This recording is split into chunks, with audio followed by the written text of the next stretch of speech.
খেলতে হয়েছিল নেইমারকে ছাড়া, তবে সফলতার মুখ দেখা হয়নি। নেইমারের অভাব হাড়ে হাড়ে টের পেয়েছে আল হিলাল। কিংস কাপের কোয়ার্টার ফাইনালে গতরাতে আল ইতিহাদের বিপক্ষে মাঠে নেমেছিল আল হিলাল। টানটান উত্তেজনাপূর্ণ এই ম্যাচের পরতে পরতে ছড়িয়েছিল রোমাঞ্চ। প্রথমার্ধে কোনো গোল না হলেও ম্যাচের শেষের দিকে ছড়িয়েছে নাটকীয়তা।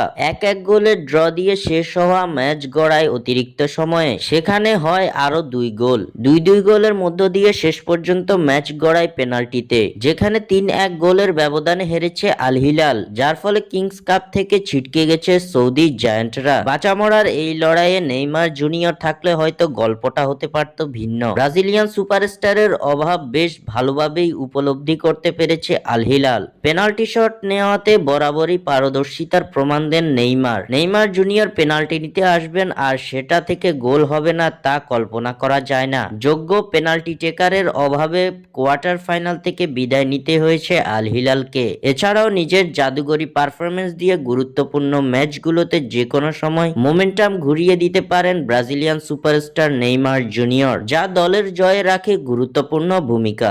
আল হিলালের এমন হারে সকলের মনে হয়তো ঘুরছে এসব কথা, হয়তো নেইমার থাকলে হতে পারত ভিন্ন রূপকথা। স্বাক্ষর থেকে সাদবিন ইসলাম।